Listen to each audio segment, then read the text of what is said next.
Hola, bienvenidos a estos Ambonios, el espacio que vamos construyendo de a poco para intentar caminos de acercamiento a la comprensión de esto que estamos siendo en una sociedad tan cargada de diversidades y de posibilidades.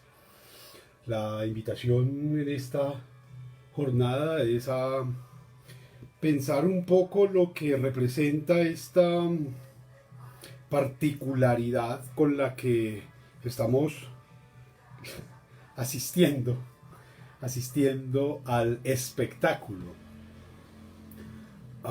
Es un asunto también, como otros que hemos venido conversando aquí, bastante nuevo. Es decir, la sociedad o las sociedades intentaron durante mucho tiempo construir un escenario de intimidad que costó mucho, que no fue fácil. Se intentaba guarecer parte de la vida íntima, una parte indeterminada, pero que estaba allí y que se defendía eh, con marchas, con demandas, con la exigencia, demanda y posterior conquista de derechos, que en el discurso se pelea bastante, ¿cierto? Ese asunto de la intimidad, del derecho a lo que es mío, a lo que es solamente mío, no fue fácil, no fue fácil. Y sin embargo, con ser que fue tan complejo lograrlo, se renunció muy fácil a ello. Y hoy mismo hay una renuncia y una demanda de renuncia cada vez más grande, cada vez más tentadora y cada vez más efectiva. Es convertirnos de sujetos que reivindican el derecho a la intimidad en una especie de objetos de atención que demandan cada vez más la espectacularidad del mostrarse, del hacerse famosos, del vivir en torno a una cosa rara que todavía falta mucho por debatir y por construir, que son los medios de comunicación, los mass media, los multimedia y todo ese tipo de estrategias a través de las cuales perdemos el control sobre lo que consideramos propio, particular o íntimo. Entonces un poco se trata como de pensar eso, qué representa en términos de lo humano pasar de esos escenarios de intimismo, de intimidad, de soledad, de soliloquios, de posibilidades, a esa espectacularidad con la que día a día nos estamos enfrentando, que estamos buscando además, que estamos inclusive pagando para lograr, en la que se niega cualquier escenario de lo que soy yo como, como un individuo. Entonces ahora me convierto más que en individuo, otro concepto que tendremos que debatir en algún momento por las implicaciones que tiene. Ya no soy más un individuo, sino que soy una mercancía, una construcción social que debe llegarle a todo el mundo y que todo el mundo debe, digamos que todo el mundo tiene la obligación más bien de aplaudir o de señalar con repudio, pero que no puede pasar en ningún caso inadvertida. Digamos que eso es lo que a grandes rasgos va a comprometer, ya lo vamos a desmenuzar un poco, ese asunto de la espectacularidad de la sociedad, del espectáculo, de la necesidad de ser vistos, aplaudidos y sobre todo reconocidos por parte de otros, desconocidos, pero otros. En algunos casos, muy pocos casos, inclusive eso es bien interesante si ustedes lo piensan en términos de los límites en, en condiciones de amigos o de conocidos que pueden tener en las redes sociales. ¿Cierto? Hay una serie de límites que usted no puede sobrepasar en términos de número. Y de ahí en adelante usted empieza a ser visto, asumido, aplaudido, reconocido por otros desconocidos. Eso no fue siempre así, les repito, es un fenómeno supremamente nuevo, que convirtió, y este es quizás el gran primer monstruo que se crea, convirtió las noticias, lo que nos representaba noticia o noticioso o de interés noticioso, lo convirtió en espectáculo. Ahí está el primer gran cambio. Después de eso van a venir otros, entre los que se incluye los derechos sobre mi propia imagen, sobre mi propio ser, mi persona. Pero esos son posteriores. Pero digamos, el primer gran cambio social que se da en términos de esta sociedad de espectadores, de espectáculos, de asistentes a, es el de convertir las noticias en espectáculo, es decir, en términos prácticos, mucho más operativos, es cambiar el nivel de impacto que pueda tener una información, ¿cierto? Para convertirlo ya no en un objeto reflexivo para tomar decisiones en cuanto a, ¿cierto? Convertir eso en simplemente un programa de realidades que necesita ser aplaudido y llenarse de likes, de me gusta o de comentarios. Ese es el primer gran asunto. Quiero decir, antes había una cosa que se llamaba noticias, noticieros, noticiarios, dirán otros, periódicos, informativos, es decir, entidades o instituciones que demandaban realidades que parecían de cierto nivel de importancia para el otro o para los otros y los transmitían por diferentes vías con el ánimo de que esos otros pudieran tomar decisiones respecto de sí mismos, de sus comunidades o de sus hábitos. Y a eso lo llamábamos noticias. A eso se dedicaban los noticieros, las revistas, los magazines, los informativos, se dedicaban a eso. Hoy no.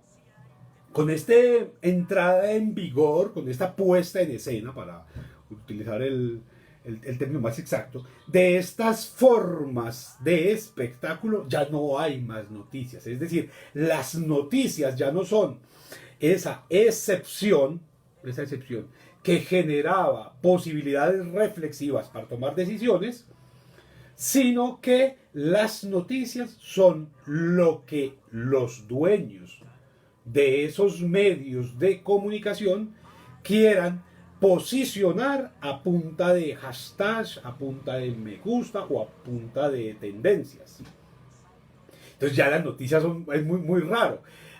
Quiero decir que antes hubo un momento en el que la noticia era, por ejemplo, que un policía cometiera un crimen. Esa era la noticia. Hoy eso es tan popular, eso es tan de todos los días, que la gran noticia es que un sujeto uniformado al que se le paga para que sea honesto, para que defienda la vida, honra y bienes de los demás, sea honesto. Cuando eso pasa, cuando un tipo de esos hace su trabajo, eso es noticia. Y se convierte en tendencia y se convierte a la otra experiencia lingüística muy bonita. Viral. O sea, nos infecta a todos eso. Que un gato se escapó de la casa. Y eso se convierte en viral. Que han asesinado 200 líderes sociales. Eso no es noticia. Digamos, eso es tan común, eso es tan de todos los días que ya no es noticia. Que violaron a una niña, que se robaron el presupuesto, que los congresistas no quieren trabajar. Eso no es noticia. Eso es tan de todos los días que se convirtió simplemente en el pan de cada día, en la arepa diaria, la mazamorra de todos los almuerzos, ¿cierto? Eso es grave, porque así como esas informaciones que presuntamente están cargadas de elementos a través de los cuales modificar nuestras conductas, nuestras posibilidades, nuestras formas de estar, así también pasa con nuestra propia existencia. Y ya no es noticia, quienes viven un poco más pegados de ese tipo de redes sociales, ya no es noticia que usted, por ejemplo, entre a estudiar, o que usted se gradúe, o que usted se case, o que usted, lo que vas a ver, bautice un hijo, compre una casa, eso ya no es noticia para nadie, ¿cierto? La noticia es que de pronto, no sé, usted se encontró con alguien honesto en la calle. Eso debería ser lo más común y sin embargo pasa, hay digamos, una trastocación de los términos con los cuales existimos en función de la espectacularidad que ya no es noticia lo limpio, lo honesto, lo transparente, sino lo cada vez más sucio, más cargado de mugre. En cualquiera de las acepciones de la palabra sucio y en cualquiera de las acepciones de la palabra mugre. Entonces, vamos a ver cómo llegamos a ese cambio. Habrá quienes de una manera un poco simplista digan, no, es que todo esto tiene que ver con la internet y con las redes sociales. Algo de razón hay en eso. Digamos que eso ayudó a la conversión. Y sin embargo, antes de que las redes sociales fueran ese gran fenómeno que son hoy, ese fenómeno de convivencia y de fórmulas para interactuar con los demás, existiera, ya éramos espectáculo, ya éramos espectáculo. Antes de que existieran esta cantidad de accesos a la información, ya éramos espectáculo. El cambio se venía dando. Lo que hizo la internet o lo que hicieron las redes sociales y todo este tipo de estrategias que cada vez se perfeccionan mucho más, fue acelerarlo y acentuarlo. Pero eso ya venía dando. Entonces decimos que pasamos de un primer momento de la sociedad en la que el otro no nos importa. Eso es bien interesante. Antes el otro no nos importaba. De hecho, en ese el otro no nos importa es donde podemos entender la existencia de escenarios de pensamiento y de comportamiento tan retrógradas, absurdos y faltos de criterio como el nacionalismo. Entonces, en el nacionalismo eso es lo que hay. A mí lo otro no me importa, lo que me importa es mi pueblo, mi nación. Los demás se pueden morir, se pueden fregar, se pueden enfermar, los podemos explotar, los podemos abusar. Todo ese asunto, por ejemplo, que se pone tan de manifiesto en las políticas de acción con otros pueblos de un país como Estados Unidos. Ahí se pone de manifiesto perfectamente el otro no me importa, sino como un objeto de sumisión, de sometimiento, de abuso, de explotación.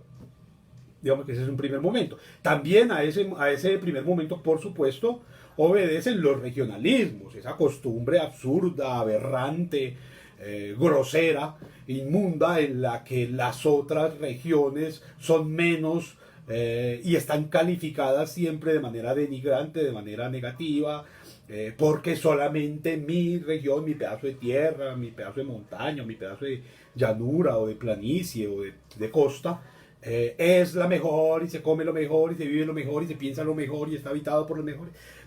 Patrañas. Pero digamos que todo eso obedece a ese primer momento en los que el otro no nos importa, el otro no existe, el otro no está, ¿cierto? El otro simplemente se nombra como referente, los griegos dirían bárbaro, ¿cierto? Es decir, que no se comporta, que no habla, que no piensa, que no siente, que no se organiza, como yo. Pero hay unos momentos en los que empiezan a invertirse los términos y los que importan son los otros. Y esos son los que nos interesan aquí. Porque entonces los otros empiezan a cobrar tal nivel de importancia, tal nivel de valor, de peso para mi propia existencia, que lo que soy yo o lo que son los míos no existe. No existe, no importa. Y entonces allí podemos encontrar otros sujetos de los que en algún momento tuvimos una conversación de estas, que son los arribistas, ¿cierto? Entonces lo que importa es el otro, ¿cierto? Entonces usted piense, por ejemplo, en un colombiano, y un colombiano es lo más arribista del mundo. ¿Cierto? En tanto que al colombiano le interesa lo que está pasando en Francia, lo que está pasando en Alemania, en términos de moda, por supuesto, en términos de clichés, no en términos serios y comprometidos con lo humano. Le interesa a ese colombiano lo que está pasando en Estados Unidos. Esos son expertos en noticias gringas, en programas gringos, en televisión gringa, en actores gringos, en protagonistas, en películas y en series gringas. Pero no le importa lo propio, ¿cierto? A un colombiano por excelencia le interesan las tendencias de la comida francesa y las tendencias de la moda italiana, ¿cierto? Le interesan ese tipo de cosas. Uno no les puede preguntar a los colombianos necesariamente por asuntos un poco más determinantes de su propia existencia, como las formas de pensamiento, las tendencias, las ideologías, porque de eso no sabe, pero sí sabe, y sabe muy bien, de los chismes de la realeza. Les preocupa tremendamente la realeza en estos 6, 7 países que hay que tienen todavía realeza. Mantienen enterados de eso, de cómo se visten, de cómo hablan, de con quién se casan, de la farándula, eso les interesa. Pero en la vida práctica no. Y ese interés particular por ellos es lo que convierte a esos otros que se asumen como referentes en modelos de imitación. Y esos modelos de imitación solo se logran en tanto que se consiguen aplausos por parecerse a.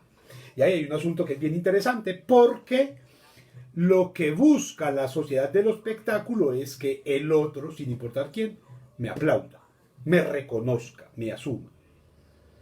Y ese aplauso, ese reconocimiento, esa palmadita en el hombro, ese gesto de like, ¿cierto? Ese gesto de me gusta, solo se logra en la medida en que se logra tocar la humanidad del otro. Y la humanidad del otro se puede tocar de muchas maneras. Se puede tocar, por ejemplo, con inteligencia, ¿cierto? Con agudeza, con sabiduría, con simplicidad, con belleza. Se puede tocar de esas maneras, pero también se puede tocar desde lo aberrante, desde lo absurdo, desde lo simple, desde lo ridículo, desde lo infame. Y es más fácil convertirse en famoso, por ejemplo, por escupirle a la cara a determinado personaje, ¿cierto? Que por ponerlo en evidencia a través de la ridiculez, del absurdo. Entonces, eso es muy, muy interesante si usted lo piensa en términos de referente, ¿cierto? Porque, por ejemplo, todos estos parresiastas, ¿cierto? Los parresiastas eran sujetos que lograban poner en evidencia la debilidad del argumento del otro, el absurdo del otro, la mentira del otro, ¿cierto? El engaño, la patraña, ¿cierto? Y nadie los conoce, ¿cierto? Son muy pocos los que realmente saben que existieron unos parresiastas que se dedicaron a poner en evidencia las patrañas y los engaños de los grandes personajes, de los grandes filósofos, de los grandes señores. Pero a esos que se dedicaron a insultar de manera burda, todo el mundo los conoce. Por eso planteo que el asunto de esa espectacularidad todavía hoy vivida no es nueva. Esto es anterior, por supuesto, es muy anterior a la internet y a las redes sociales. Es muy fácil que mucha gente, por ejemplo, conozca a Voltaire por su forma satírica, por su forma dura, confrontadora, ¿cierto? Y hay gente que repite frases de él, pero difícilmente alguien conoce a Kant, ¿cierto? Difícilmente alguien lee a Kant o repite frases de Kant con certeza, con valor de verdad, ¿cierto? Porque Kant no admitía el humor, la facilidad con la que lograba de manera muy inteligente y muy aguda Voltaire comportarse. Entonces allí hay un asunto que nos convierte en espectáculo también. Si lo que estamos necesitando es el reconocimiento del otro, ese reconocimiento lo logramos por la vía fácil. Por la vía fácil. Y la vía fácil es la del absurdo, la del ridículo. A mí por eso ese fenómeno de los memes me inquieta tanto, porque el meme logra llegar a muchas más personas que el argumento fundamental. Nuevo, no, eso no es nuevo tampoco. De hecho, los antecesores del meme, las caricaturas, también nos permitían eso, ¿cierto? A través de una caricatura era muy posible presentarle y moldear la imagen o la concepción que tenía alguien o algo, un fenómeno o una institución, y convertirla en algo negativo o en algo positivo, como nos diera la gana, que para eso son la espectacularidad, para moldear la percepción que tienen los demás frente a algo, ¿cierto? Y eso era más fácil que leer un documento. Digamos que la fórmula más popular de esto la vivía yo en las universidades cuando uno recomendaba, por ejemplo, un libro o un documento, un texto, una carta, y la primera pregunta que recibía era que si esa carta, ese documento o ese libro tenía película o tenía muñequitos, ¿cierto? O que si estaba en caricatura. La gran preocupación, la gran fórmula de innovación inclusive ha sido, en términos académicos, convertir esas grandes obras del pensamiento, del arte, de la filosofía, de la ciencia, de la sociedad, convertirlas en película, en tira cómica, en caricatura, ¿cierto? Y eso nos indica necesariamente que hay un deseo de llegarle a más, aunque se le quite contenido.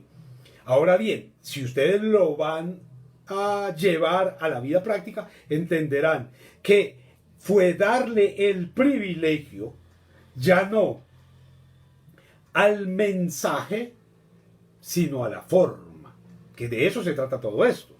Puede suceder que el payaso tenga mucho que decir, ¿cierto? Tenga ideas geniales, maravillosas, pero la única manera que entiende que existe para llevarle ese mensaje a tantas personas como pudieran necesitarlo es haciéndose el pendejo, dejándose golpear de otro, dejándose maltratar. Y ahí hay una cosa que uno tendría que empezar a pensar en estos personajes que desde la risa, por ejemplo, lograron reflexiones supremamente serias, ¿cierto? Uno no deja de pensar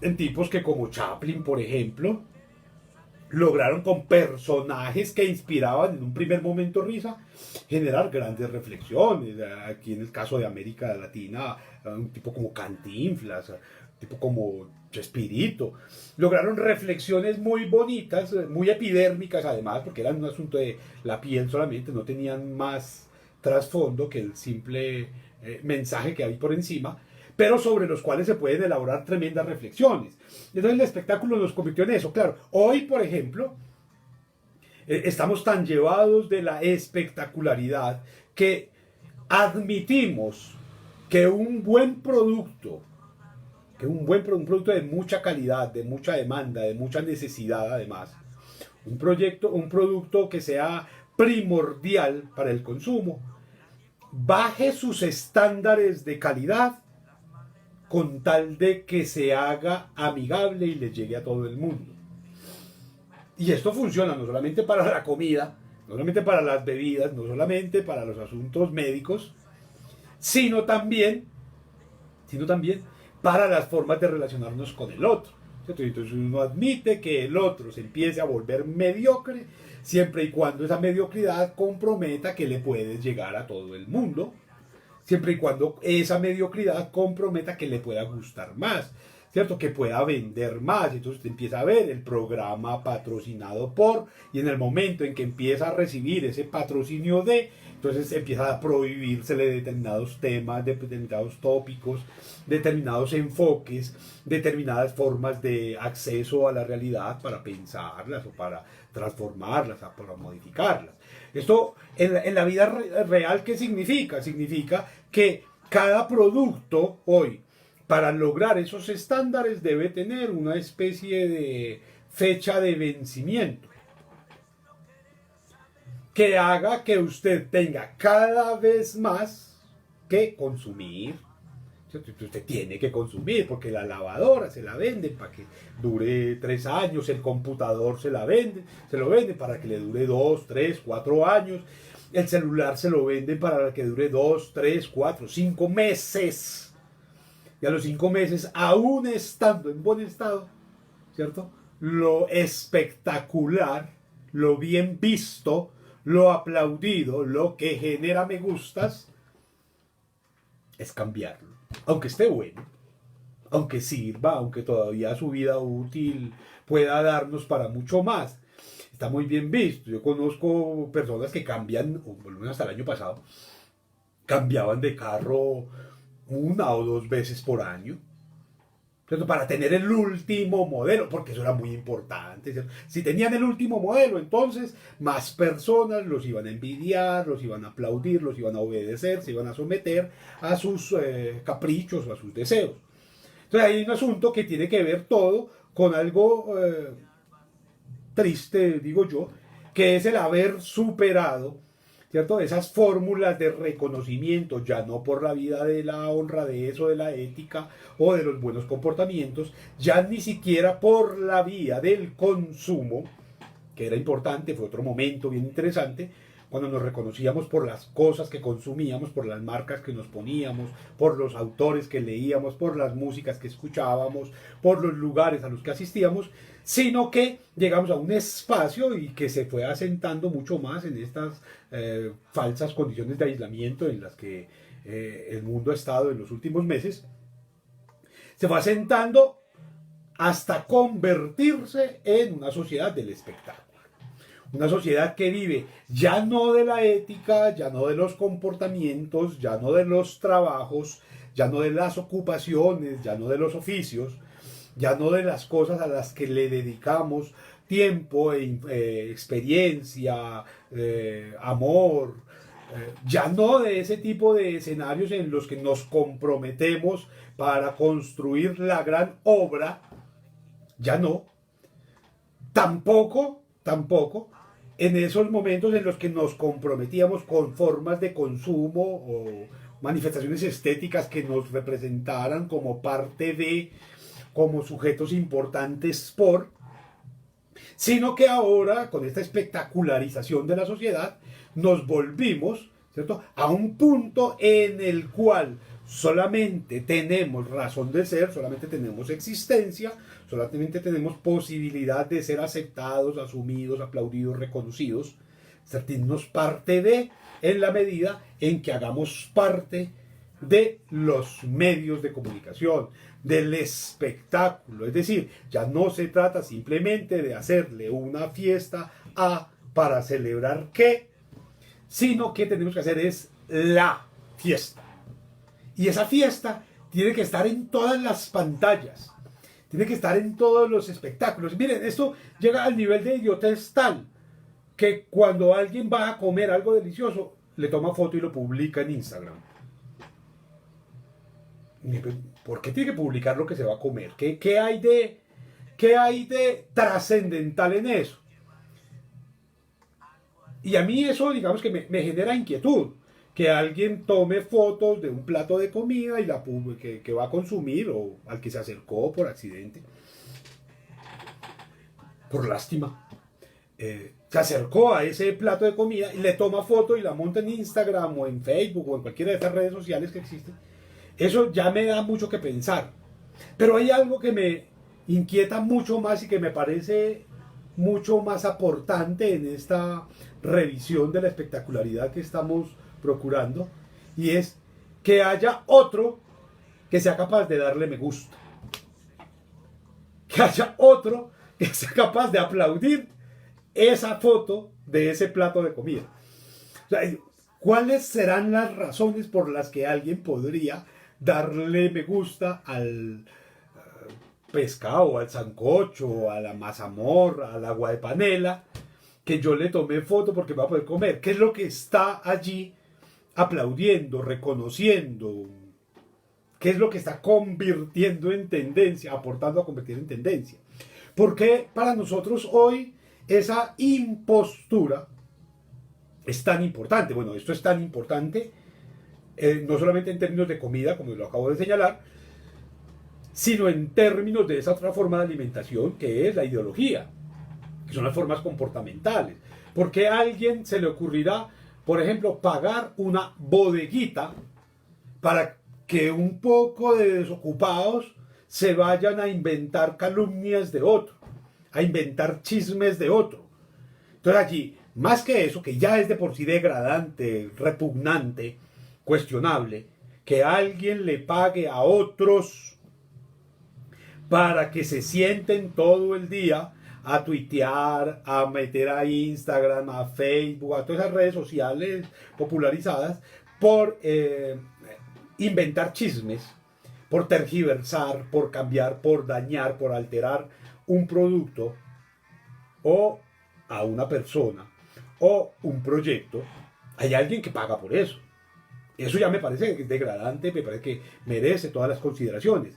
Pero que haya otros que sean capaces de consumir esa basura, esas mentiras y esas calumnias y esos engaños y esas tretas que se están tejiendo, eso me parece más grave todavía. Entonces que alguien diga que fulanito de tal se comporta de tal manera, me parece grave. Pero que a otros sean capaces de convertir en tendencia esa a partir de la repetición, eso me parece más grave todavía. Porque es esa actitud tan pobre mentalmente, tan desconocedora de lo humano, lo que va a sustentar la existencia de algunos personajes absolutamente nefastos en términos sociales, políticos, culturales, económicos, que logran, convertidos en tendencia, volverse referentes de acción, ¿cierto? Y entonces, hace algunos días yo lo señalaba, en este país se eligen a quienes logran demostrar a través de las redes sociales que son unos babosos, que no sirven para nada. Miren, hagan el recuento de las entrevistas que le hicieron al que oficia en la presidencia de la República de este país. Y se van a dar cuenta que todo el tiempo se dedicó a portarse de manera absurda, de manera ridícula, de manera grotesca, a demostrar que no tenía neuronas, que no tenía capacidad, que no tenía inteligencia, que no tenía agudeza, que no tenía conocimiento, que no tenía saberes, que no tenía preparación. Todo el tiempo, en todas las entrevistas, él lo demostró. Y lo demostró con totales méritos. Entonces uno sabía que no sabía tocar la guitarra, que era mal cantante, que no sabía jugar fútbol, que no conocía el país, que desconocía los problemas. Porque todo eso lo mostró con sobradez ante cámaras, micrófonos y pantallas. Y sin embargo hay un absurdo totalizante, generalizado, que llevó a que ese payaso espantoso, ese cómplice de narcos y de asesinos y de paramilitares probado por las cortes, fuera elegido a la presidencia. Ahora, yo, por supuesto, tengo que hacerme la pregunta. Bueno, y hoy que ese payaso espantoso comete los atropellos que comete, ¿de quién es responsabilidad? ¿Por qué la gente se queja? ¿Por qué salen a reclamarle? Si cuando se les presentaron otras opciones, tal vez igual de malas, no lo sé, tal vez mejores, quién sabe, pero se le presentaron más opciones, eligieron al que más like tenía, al que más me gusta tenía, y tenemos claro que tener likes y tener me gusta es tener un mundo de patos, de tontos, de sin cerebro, aplaudiendo payasadas. Eso es muy fácil, miren a ver quiénes son las grandes tendencias de la información o las grandes tendencias en las redes. A ver si son los tremendos reflexionadores de la sociedad o de la política o de la cultura o de la educación. No, el que sea más grosero, el que sea más bruto, el que sea más brutal, el que sea más descarnado, el que sea más deshonesto. Esos son los grandes personajes. Entonces usted ve quiénes son las grandes tendencias en Twitter. Y uno se asombra, uno dice, pero ¿cómo este tipo que se ha torcido 50.000 veces, que ha escrito 50.000 calumnias, que se les ha probado además, que son absurdos, ridículos, clasistas, esnovistas, que son arribistas, ¿por qué son los que más marcan tendencia, que la gente sigue más fácil al idiota que al profesor, que al que sabe, que al doctor, que al que piensa, y no porque el profesor sepa. Pero digamos que hay un referente por lo menos de, oye, usa la neurona para algo. Pero usar no la neurona, sino la nalga, el busto o la idiotez. ¿Cierto? Uno encuentra cuáles son los columnistas más leídos hoy. Ah, los que digan más absurdos. ¿Cierto? Los que sean capaces de aplaudir a los payasos más duro. Entonces uno encuentra una señora, creo que es de apellido Dávila, que se la pasa todo el tiempo buscando la manera de hacer escándalos para seguir siendo tendencia. Y eso está bien para ella. A mí me parece genial que ella lo haga. Su cerebro, su alma, su espíritu no le da para más. Eso a mí no me preocupa, me parece muy bien. Es parte de sus derechos. Pero que haya millones que la siguen, que la aplaudan y que siguen leyendo y escuchando sus idioteces, eso sí me parece preocupante. Y allí es donde pensar la sociedad del espectáculo se nos vuelve absolutamente necesario, ¿cierto? Entonces lo decíamos en términos de la información y de la alimentación, pero no solamente va allí. Hubo un momento, por ejemplo, en el que la simpleza, la simplicidad y la belleza podían ser reconocidas, por ejemplo, a través del arte, a través de productos, a través de escenarios, a través de espacios, ¿cierto? Ahora, todos esos espacios, productos, escenarios, todos esos lugares, todas esas ideas, solo van a tener sentido en la medida en que aparezcan multitudinariamente en pantallas. Bueno, ahora también un poco a través de los micrófonos, ese asunto de los podcasts también ha vuelto bastante popular. Algunos escenarios que merecen ser reflexionados. Entonces pensar, por ejemplo, lo que ha significado para, para el Guaviare o para el Guainía ser descubiertos por los medios de comunicación, o lo que representó para la Guajira o para la Sierra Nevada, que por cientos de años estuvieron visitados serenamente, habitados sabiamente, pensados, reflexionados y cuidados sabiamente, lo que representó para esos escenarios el haberse vuelto tendencia en las redes sociales, ¿cierto? Y la cantidad de gente que llegó allá de un momento a otro a tomarse fotos, a dañar, a hacer videos, a hacer documentales, a hacer películas, a grabar cosas, a acabar con la intimidad de esos otros, que no pidieron, ellos no hicieron propaganda, venga a visitarnos, ¿cierto? Hay ciudades y regiones que sí se dedicaron a hacer propaganda, tienen el futuro, más bien consiguieron a hoy lo que en ese momento pedían como futuro. Venga a esta ciudad, ¿cierto? Esta ciudad cuenta contigo, su progreso es para todos, ¿cierto? Y entonces decían una sarta de mentiras, que gente amable, que bla, bla, bla, bla. Y hoy están llenos de traquetos, de sicarios, de asesinos, de problemas, de contaminación, de gente que no cuida, de gente que no daña, simplemente porque pusieron a hacer propaganda para que vinieran. ¿Cierto? Se pusieron a hacer propaganda para, para que esto se llenara de una cantidad de sujetos que no estaban dispuestos a obedecer las normas. Ese mismo escenario no le pasó a los Estados Unidos. A comienzos del siglo XX hizo propaganda que la tierra, la libertad, que la de los sueños, que bla, bla, bla. Se llenó de migrantes, se llenó de inmigrantes por todos lados. Y hoy están tratando de cerrar puertas, de construir muros, de restringir con visas para que la gente no vaya. Y sin embargo la propaganda sigue ahí, ¿cierto? Las películas, las series, las novelas, las canciones, las fotos, las campañas. Todos ellos, venga para acá, venga para acá. Pero allá están diciendo, no, aquí no cabe más gente, aquí no queremos más gente. Esto se nos volvió un lío. Igual le sucedió a Alemania, igual le sucedió a Francia con su deseo de convertirse en un emporio turístico, ¿cierto? Hoy en Francia es bien difícil.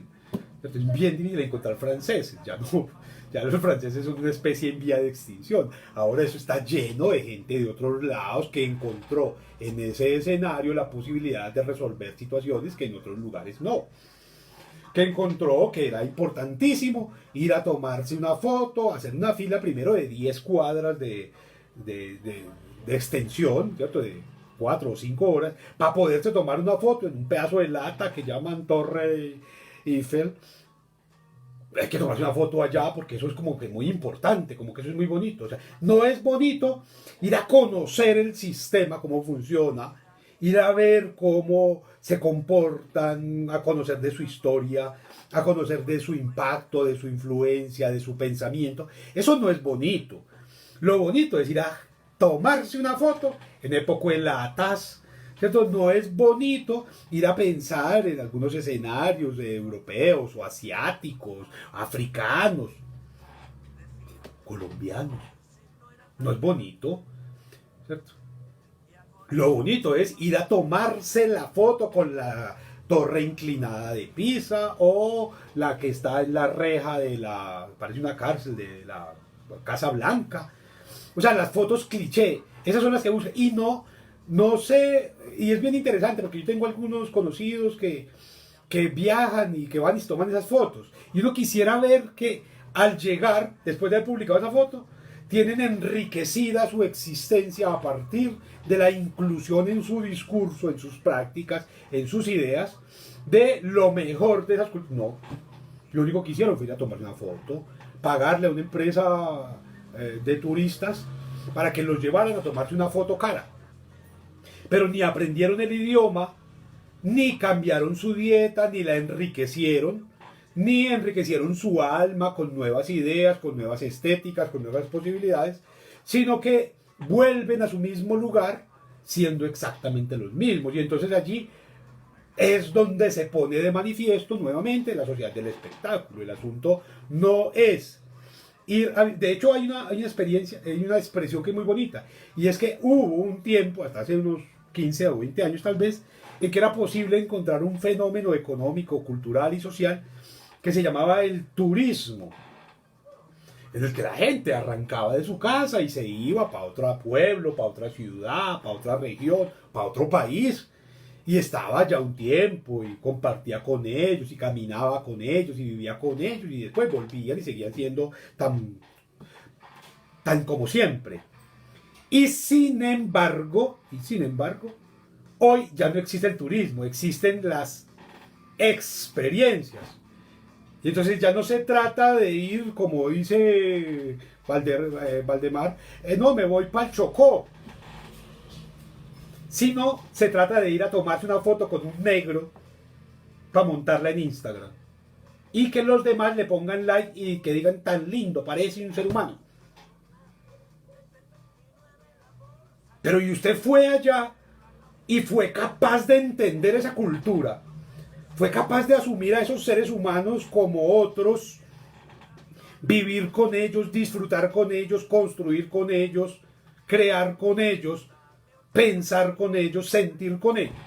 No, usted simplemente fue, estuvo allá y pone en su hoja de vida, ay, sí, conozco tantos lugares. Pues los conoce. O simplemente fue y se tomó fotos allá, porque ese es el gran asunto. A mí me interesa mucho pensar, por ejemplo, en términos políticos, lo que representa que los candidatos vayan al Chocó, que los candidatos vayan a La Guajira, en cada periodo, en cada contienda electoral, se tomen fotos allá, repartan dulces allá, ¿cierto? Y por eso ganan votos. Pero luego, durante todo su periodo vital posterior, no ponen de manifiesto jamás que estuvieron, es más, se avergüenzan de haber estado allá. A mí me inquietó cuando estaba comenzando esta payasada de gobierno. Era muy interesante ver esa señora mandando a hacer vestidos de FOMI para poderse presentar ante las cortes o ante las embajadas pretendiendo ser más inteligente o más, o más interesante o más vivida o más experienciada de lo que es. Y uno dice, venga, y cuando va a visitar el Chocó, O cuando va a visitar la Guajira, a donde qué diseñadores va. No, no va a diseñadores. Va a la droguería y se llena de alcohol y de antibacterial y de guantes de látex para poder tocar a esos indígenas, a esos pobres, a esos necesitados. Entonces, para algunos escenarios hay todo el reconocimiento, la construcción cultural, y para otros simplemente hay una especie de vergüenza, de asco, de actitud virulenta que debe ser aislada, que debe ser depurada y que debe ser purificada. Entonces es un asunto que tiene que ver todo el tiempo con los medios de comunicación, que son los que le hacen eco a aquellos que pretenden vivir del espectáculo, ¿cierto? Yo recuerdo mucho a Juan Carlos Blanco, un estudiante de la Facultad de Medicina, cuando estuve allí tomando algunos cursos, que él, un joven en ese momento, tal vez 18, 19 años, y él planteaba una cosa interesante. Si yo a los 26 años, en ese momento ya tenía 18, 19 años, si yo a los 26 años no soy famoso, mato a mis papás para aparecer en el periódico. Hay una demanda allí de alimentación del ego, ¿cierto? De, hey, yo tengo que aparecer en. ¿Cierto? Esa necesidad de aparecer ante las cámaras, de estar en el noticiero, de estar en cualquier parte, de hacer parte de la primera página, de no ser capaces de llevar una vida serena, tranquila, cargada de serenidad, de armonía, de lo que somos en última, ¿cierto? Porque eso es bien interesante. Quienes hacen esas publicaciones constantes, sobre todo en las redes sociales, que son frecuentes, que son constantes, que no fallan, ¿qué tipo de vida cotidiana llevan, cierto? Porque si presentan allí su vida cotidiana, se sentirían tan orgullosos. Conocí un estudiante en alguna universidad que su gran actividad diaria era irse de tienda en tienda de ropa a medirse prendas y tomarse fotos para montar en las redes sociales y fingirse modelo y fingirse imagen promocional de campañas. Nunca había sido contratada por nadie ni vinculada con ningún, pero ella hacía eso, se metía a las tiendas, se tomaba fotos pidiéndole ropa y las montaba, y todo el mundo la admiraba y la quería por eso. Y uno la veía con una humildad maravillosa, con una humildad muy bonita, con una sencillez muy bonita, que no se compadecía de lo que ella mostraba en las redes sociales. ¿Cierto? Y entonces, pues miren, había que hacer trabajos un poco desde la estética y ver cuáles son las actitudes, las ropas, las prendas, los lugares, los escenarios que sirven para ambientar esas imágenes. De hecho, el uso de los filtros ya nos dice mucho, ¿cierto? El hecho de que la gente tenga que ponerle filtros a la foto para poderla montar a Instagram para parecer más blanca. Gente que quiere parecer más blanca, parecer más europea. O bueno, hay algunos que quieren ponerse orejas y naricitas y pecas para parecer, bueno, para parecer otra cosa. Pues les interesa tal vez ser nombradas de esa, ve, esta tiene orejas, tiene hocico, tiene la lengua afuera, por lo tanto equivale a por. Yo no sé si la gente toma el trabajo de hacer ese tipo de lecturas, pero creo que esa espectacularización nos ha convertido en una especie de objetos manipulables que asumen la noticia ya no por lo que compromete, sino por la forma en que se presenta, y entonces ya no es importante quién presenta, qué noticia se presenta, sino quién la presenta. Y entonces si la presenta la señora de la minifalda con las piernas largas, todo el mundo la ve. Pero si la presenta quien se graduó de periodismo, o quien se graduó de comunicación social, o quien tiene autoridad y criterio, ya no funciona, ya no. Tratamos de que la secretaria o la recepcionista, generalmente siguen siendo todavía mayoritariamente puestos femeninos, tiene que parecer modelo para poder despreciar a los que lleguen y maltratarlos y que nadie le diga nada, un poco sometidos a ese criterio de que nadie pelea con lo bonito. Entonces la secretaria o la recepcionista tiene que ser bien bonita para que pueda insultar a todo el mundo, o para que no atienda a nadie, o cerrarle la puerta a todos, y que todos se vayan tanque. Es grosera, pero es tan bonita. Intentamos incluir que el portero sea grande, macancanudo, musculoso y que parezca gringo. Ahora le ponen alambres en las orejas y en las muñecas para que parezca escolta gringo, y pueda maltratar a los demás. Hay una necesidad de reconocimiento por los otros, que es lo que nos interesa en esta espectacularización. ¿Cuál es el lugar del otro? ¿Y quién es ese otro que me interesa? Entonces el otro no lo pienso, no lo acepto, no lo incluyo, tampoco me incluyo, por supuesto, el otro. El otro no lo acepto, no lo pienso, no lo incluyo, pero lo quiero emular, lo quiero repetir, ¿cierto? Y entonces hay niños que crecen queriendo ser el próximo Maluma, que quieren seguir crecer, y cuando grande quiero ser el nuevo futbolista, porque es lo que se muestra realmente en las redes sociales. Por eso es tan interesante pensar este fenómeno de la educación virtual, ¿cierto? Esa incapacidad, esa imposibilidad que tuvieron los profesores de maquillarse, de hacerse cirugías, de hacer curso de actuación para poder presentar los contenidos a los que fueron sometidos obligatoriamente por estas condiciones de aislamiento, los volvieron indeseables, inaceptables, inescuchables, porque que no son bonitos, no son personajes que cuidan, cuál es mi mejor ángulo. No, eso no lo cuidan ellos. ¿En qué escenario de la casa voy a hacer esa clase? Y todos atrás terminan teniendo un Sagrado Corazón o la mancha de humedad que está entrando en la casa, porque les tocó mostrar la verdadera realidad que tienen. Y ya dejaron esa tiranía impuesta del aula en la que ellos llegaban siendo los grandes doctores, los grandes señores, los grandes lectores, los grandes estudiosos falsos. Y tuvieron que mostrar cómo vivían, ¿cierto? Cómo se escucha el ruido en su casa, qué tipo de músicas o de vecinos tienen, aparece allí. Entonces la sociedad del espectáculo denuncia en el fondo, pero ¿quién está dispuesto a pensarlo? Y entonces todo el mundo está ahora en una onda medio rara pidiendo aplausos para unos profesores que han tenido que cargarse de trabajos, que han tenido que asumir una cantidad de desafíos que no tenían por qué, y no tenían por qué. O no tenían por qué, no porque no era su obligación, sino porque tenían que haberlo hecho hace mucho tiempo.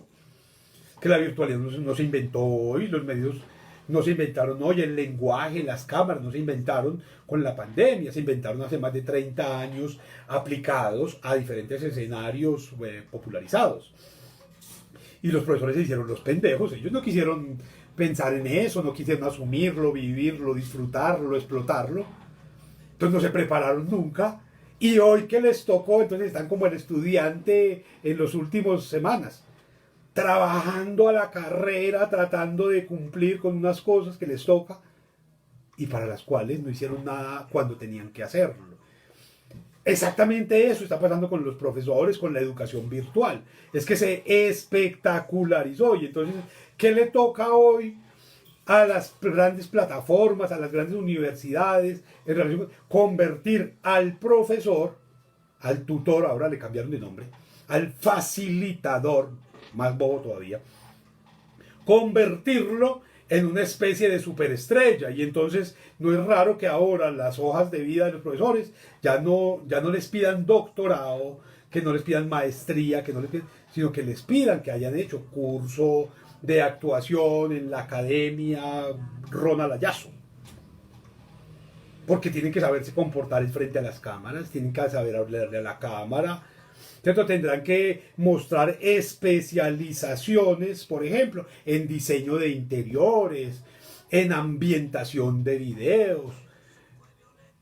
A eso estamos llegando con la espectacularidad. Lo que menos nos interesa es lo que tenga que decir ese sujeto, lo que haya tenido que construir a través de las lecturas, a través del saber, a través de la educación, sino cómo se presenta para repetir qué, ¿cierto? De hecho, en las universidades ya se venía viviendo eso, supongo que en los colegios también.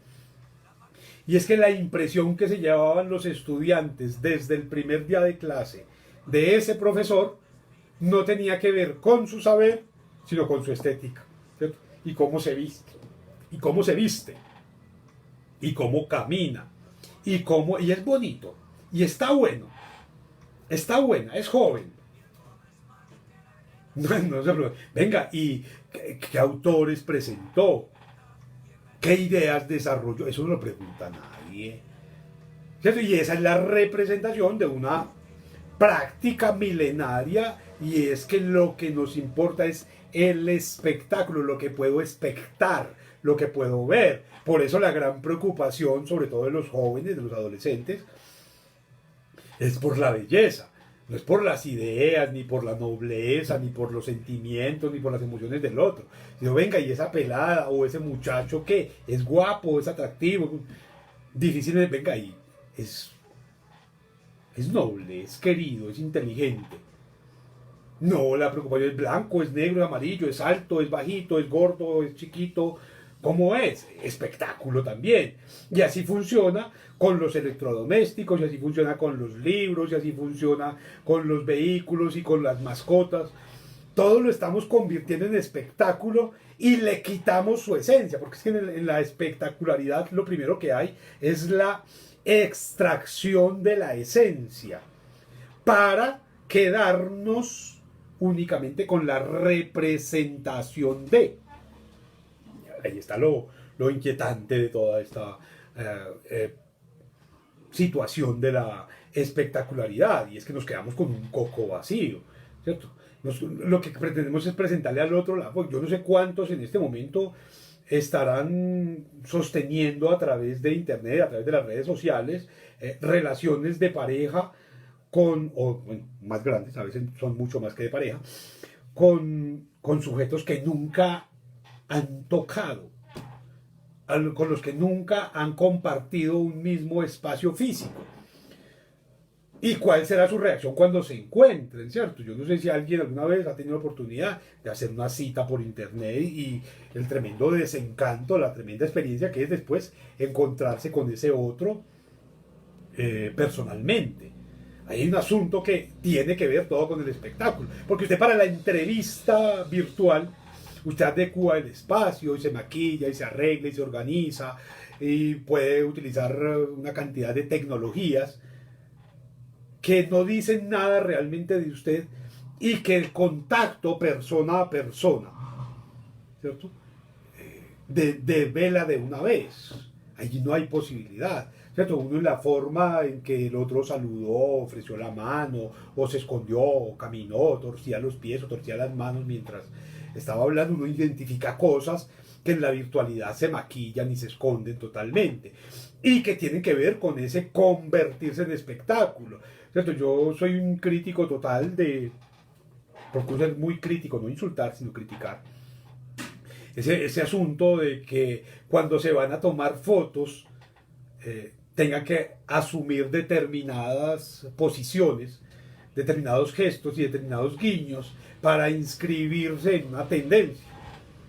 Bueno, qué raro. O que alguien va a montar una fotografía suya, una imagen suya o un producto suyo, y lo primero que haga sea ponerle hashtag y crear vínculos para que otros, muchos los puedan ver. O sea, no importa decir lo que se tenga que decir, sino que muchos aparezcan allí, aunque no lo hayan escuchado.